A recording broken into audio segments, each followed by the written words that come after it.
This morning, I'm pleased to be joined by Kara Marciscano, analyst at WisdomTree. Good morning, Kara. Great to have you. Hey, good morning. Thanks for having me. We were talking about the ETF that WisdomTree launched May of last year. Full disclosure, Applico works with WisdomTree on licensing data for this PLAT ETF. Tell us more about it. There's an update in the past week or so. What was the update and what's noteworthy about it? The last time we spoke, it was early June, right? And at that point, PLAT was up 9% year to date.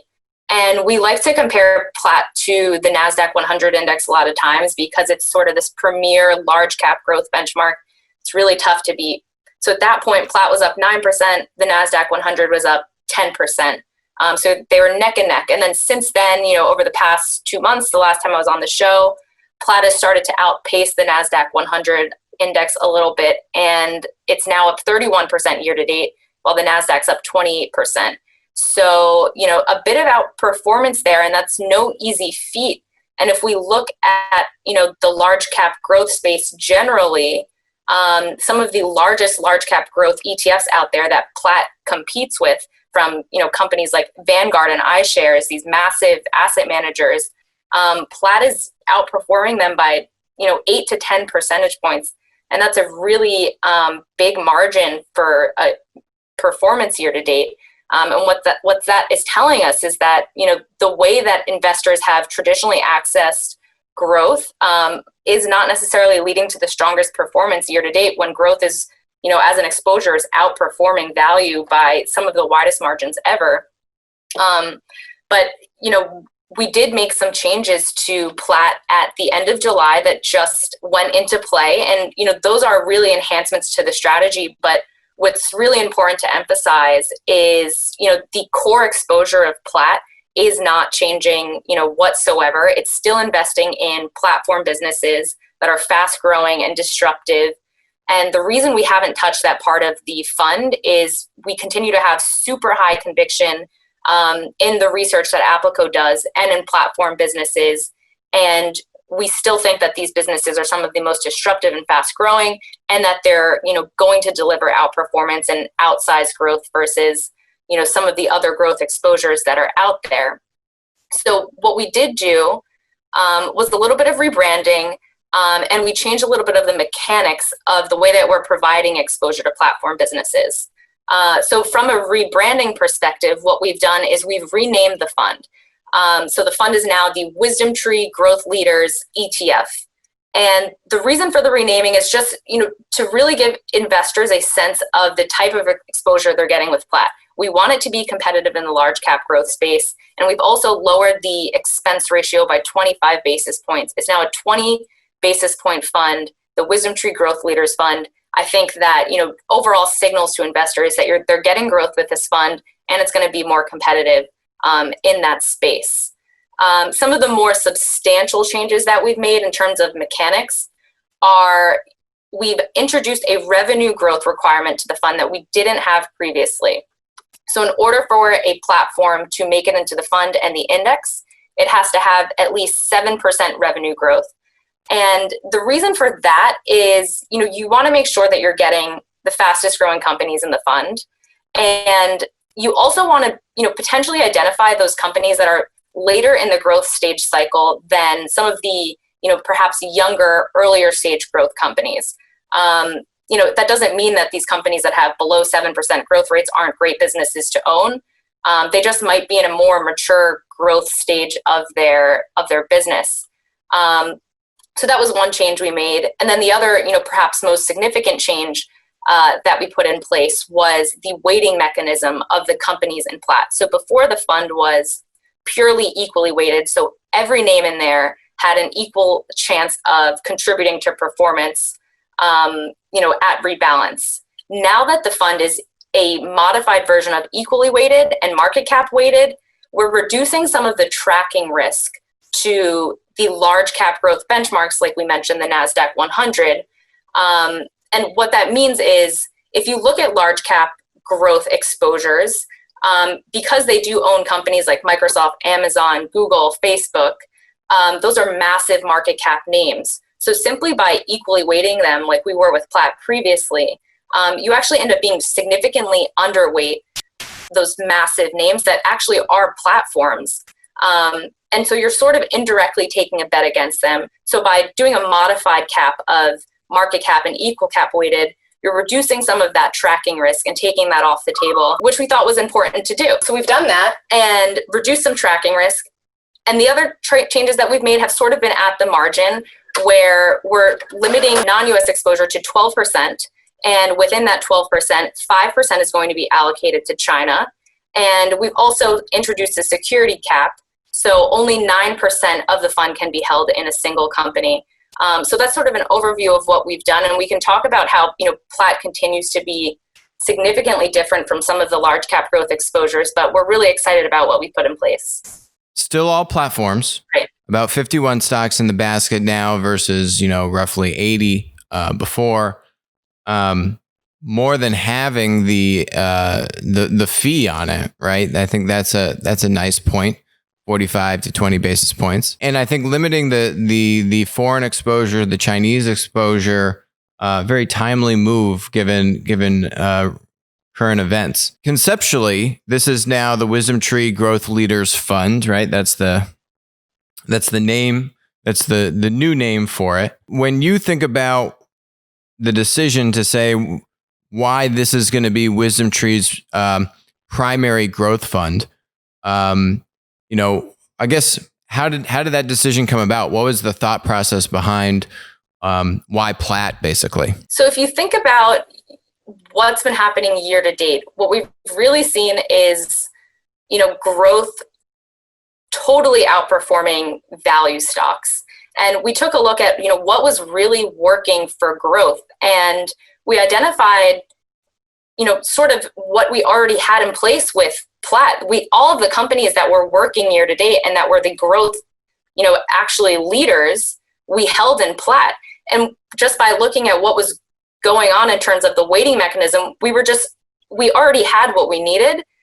We had the growth leaders. We just maybe weren't weighting them exactly how we wanted to, get the maximum sort of exposure to the true leaders.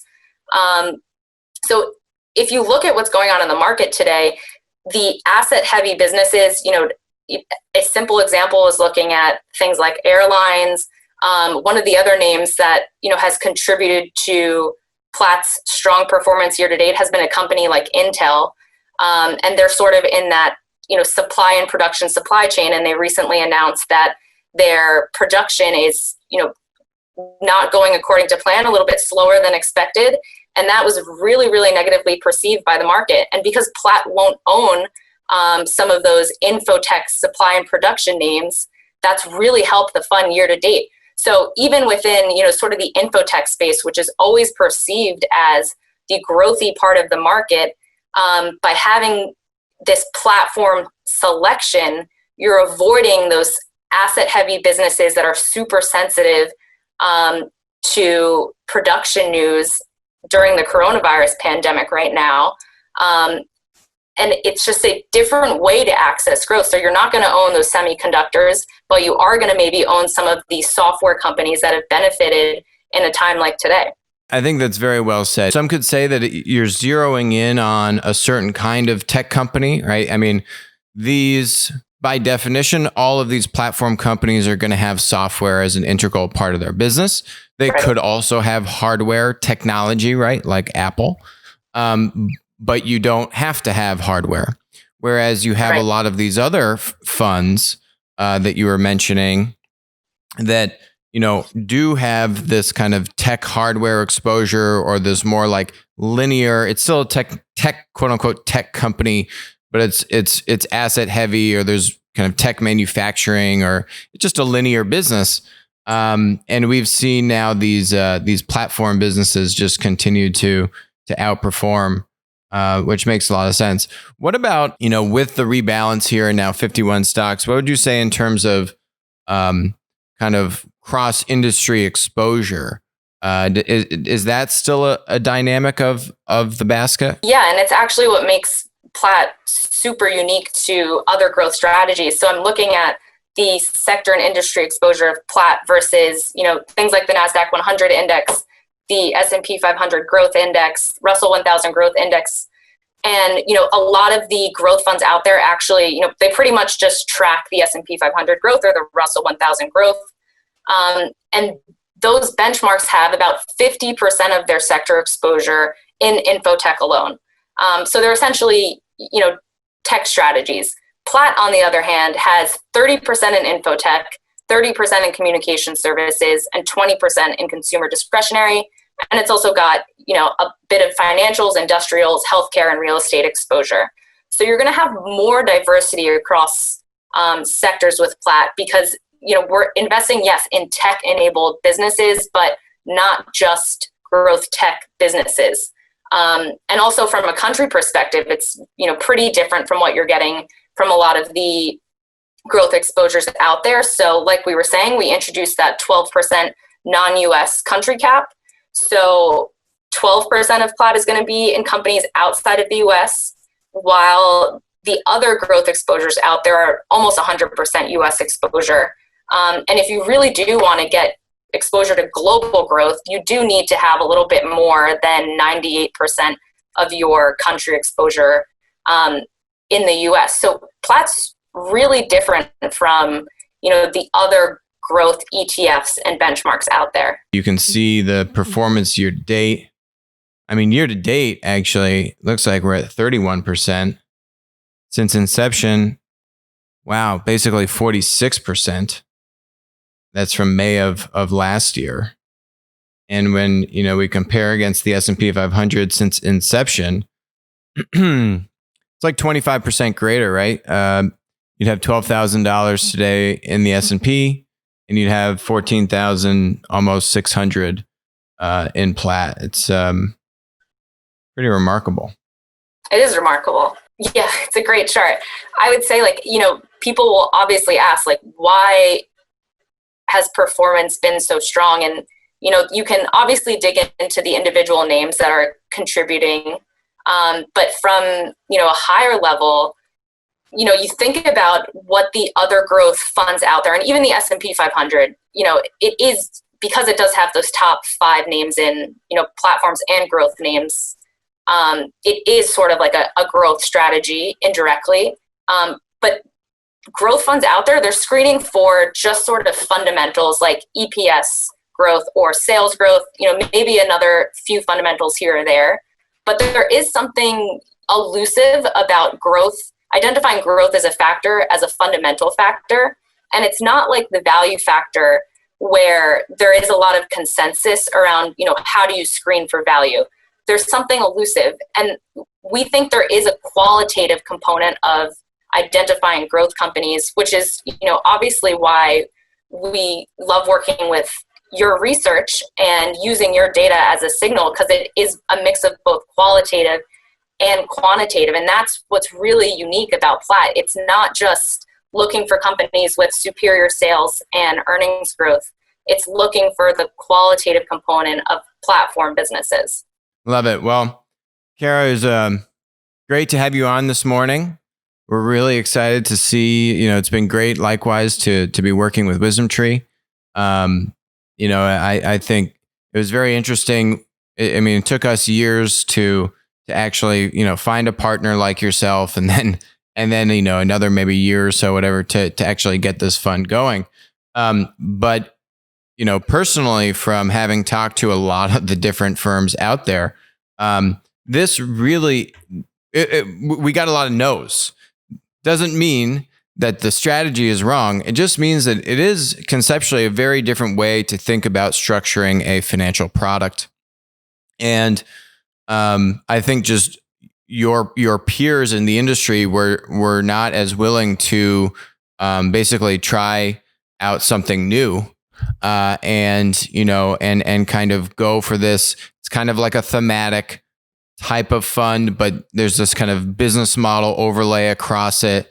It is a very unique approach to a fund. And so, I think it was just great finding that kind of kindred spirit in WisdomTree and yourself and the team over there that we could put this product together. But yeah, it's very unique, and there literally is nothing else out there like it.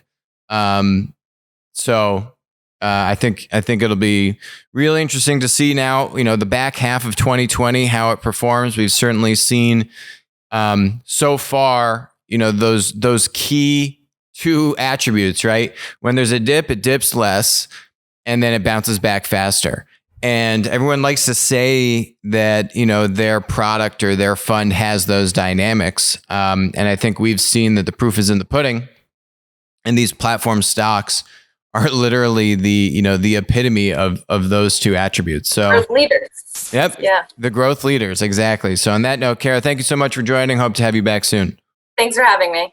Hi, this is Alex from Winner Take All. Thanks for joining us. Hope you enjoyed the content. Feel free to leave a comment, ask us questions, and definitely make sure to join us on our next live stream.